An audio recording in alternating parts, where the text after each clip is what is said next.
Assalamualaikum warahmatullahi wabarakatuh. Salam sejahtera untuk kita semua. Selamat malam, halo apa kabar Anda hari ini? Senang sekali saya Nazla Afifah dapat menyapa Anda dalam program iNews Jabar. Pemirsa, seperti kita tahu bahwa setiap tahun momen mudik lebaran ini menjadi tantangan tersendiri bagi pemerintah dan juga masyarakat. Arus perjalanan yang meningkat drastis ini membutuhkan persiapan matang dari berbagai pihak, terutama dalam hal transportasi dan keselamatan mudik. Di mana tahun 2025 ini tentu ada banyak hal yang perlu kita ketahui mengenai kesiapan pemerintah dalam menghadapi arus mudik lebaran. Lalu apa sajakah kebijakan yang diterapkan? Kemudian bagaimana kesiapan infrastruktur, moda transportasi, hingga rekayasa lalu lintas pada tahun ini? Kita akan membahasnya pada malam hari ini bersama dengan narasumber yang spesial dan luar biasa pada malam hari ini, PLT Kepala Dinas Perhubungan Provinsi Jawa Barat, Bapak Dani Gumelar. Halo Bapak, selamat malam. Selamat malam Teh. Gimana kabarnya Pak? Alhamdulillah. Oke, luar biasa ya Pak. Sangat luar Luar biasa. biasa untuk mendekati momen mudik lebaran ini. Okay. Pak Dani Gumelar atau di sapa yang lebih akrab Pak Dagum ya Pak ya? Iya betul. Oke. Nah, tanpa lama-lama lagi kita akan langsung nih Pak membahas mengenai tema kita pada malam hari ini, yaitu persiapan angkutan lebaran 2025. Di segmen kali ini Pak, kita akan secara umum dulu mungkin diawalinya ya Pak ya. Bagaimana nih Pak gambaran umum mengenai kesiapan angkutan lebaran 2025 di Jawa Barat? Ya, jadi kami dari Dinas Perhubungan Provinsi Jawa Barat sebetulnya persiapannya sudah dimulai dari pasca selesainya angkutan Nataru tahun kemarin. Jadi memang kan saat ini antara angkutan Nataru dengan angkutan Lebaran itu nyaris hampir berdekatan gitu ya. Oleh karena itu persiapannya sebetulnya sudah dari 2 bulan yang lalu, tapi secara intensif itu memang kami lakukan di 1 bulan terakhir, terutama sebelum bulan puasa gitu ya. Sesuai dengan prediksi dari Kementerian Perhubungan dan hasil survei dari kami juga, sebetulnya kurang lebih hampir sama lah ya pergerakan yang dilakukan oleh masyarakat pada angkutan Lebaran tahun ini. Nah, kami sudah menyiapkan beberapa langkah-langkah termasuk penanganan misalkan lalu lintas di jalan raya memang menjadi kewenangan kepolisian. Nah, gitu kami sifatnya sebagai pendukung lah gitu. Oke, berarti kalau dari persiapan sebetulnya udah jauh hari ya Pak ya, betul, karena betul. Nataru kemarin di akhir tahun, sekarang Betul. cukup mepet bisa dibilang Betul, ya Pak ya. Jadi betul. persiapan pun sudah langsung darder gitu ya. Iya. Kalau dari langkah strategis nih Pak yang udah disiapkan untuk mengantisipasi yang namanya lonjakan penumpang ini kan pasti ada nih Pak di momen Nataru, Lebaran gitu, seperti apa? Ya, jadi dari laporan yang kami terima dari beberapa operator transportasi ya, baik itu darat, di laut kita di penyeberangan sungai, kemudian di udara memang ada prediksi kenaikan sekitar 10% gitu ya. Untuk darat sendiri dominasi terbesar itu di angkutan kereta api. Nah, itu nampaknya memang beberapa tahun ke belakang ini itu menjadi minat yang luar biasa bagi masyarakat. Dan informasi yang kami terima itu bahkan kira-kira 3 minggu yang lalu ya itu tiket kereta sudah habis. Oleh karena itu ada beberapa penambahan jam perjalanan gitu ya dari PT Kereta Api Indonesia sebagai operator.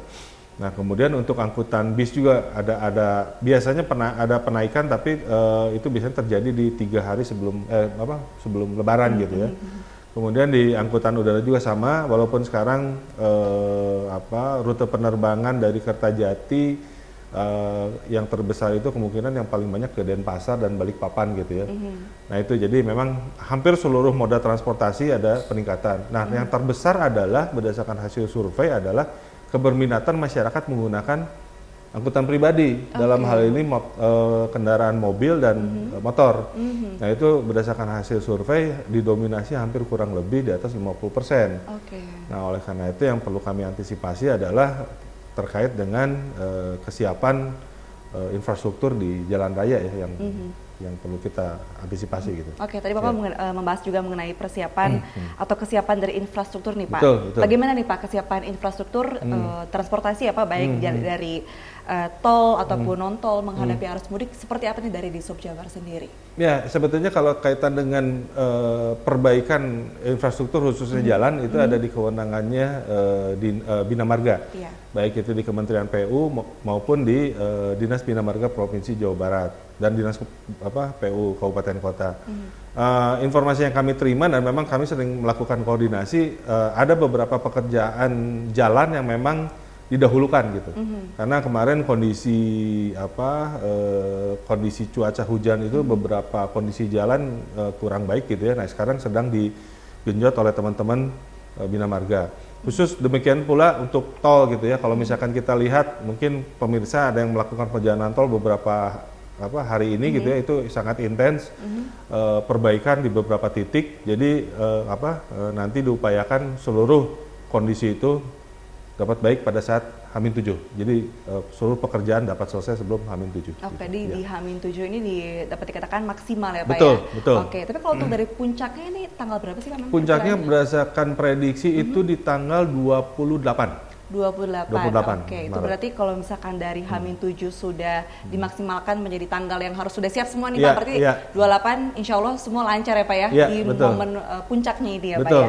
Oke, tadi di beberapa untuk kesiapan infrastruktur tadi Bapak bilang kalau tol juga sudah mulai ada perbaikan-perbaikan. Kalau dari fasilitas umum nih Pak, kendaraan umum maksud kami, ada penambahankah atau mungkin perbaikan untuk fasilitas terminal, stasiun atau bandara di Jawa Barat ini seperti apa? Ya, demikian juga dengan terminal ya, kami menyebutnya simpul transportasi. Ada beberapa terminal yang ada di Jawa Barat, baik yang dikelola oleh Kementerian Perhubungan maupun kami Dinas Perhubungan, kemudian juga stasiun, terus dan bandara dan dermaga penyeberangan. Hampir seluruh simpul itu kami menyediakan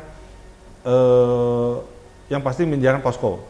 Jadi di situ akan ada petugas-petugas yang akan melayani ekstra gitu, karena ada penambahan kapasitas dari sarana atau kendaraan gitu ya.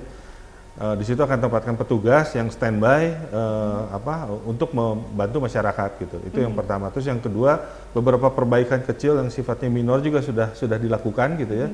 Dan terakhir adalah selain posko yang memang ditempatkan oleh teman-teman dari perhubungan, juga nanti kita berkoordinasi dengan beberapa dinas kesehatan gitu ya, dan kepolisian untuk menempatkan beberapa personil untuk membantu masyarakat yang akan melakukan perjalanan dari simpul transportasi gitu. Jadi akan memudahkan juga para pemudik ya pastinya Pak ya. Betul. Apalagi juga ini kan momen tahunan yang sangat dinanti-nanti ya Pak ya. Orang-orang pasti sangat antusias nih untuk persiapan mudik gitu kan. Tahun ini semoga juga berjalan dengan sesuai harapan ya Pak ya. Kita akan membahas juga mengenai kebijakan nih Pak ya, tapi kita akan jeda terlebih dahulu. Pemirsa jangan kemana-mana, karena usai jeda kami masih akan kembali membahas mengenai tema kita hari ini, yaitu persiapan angkutan lebaran 2025. Tetaplah di iNews Jabar.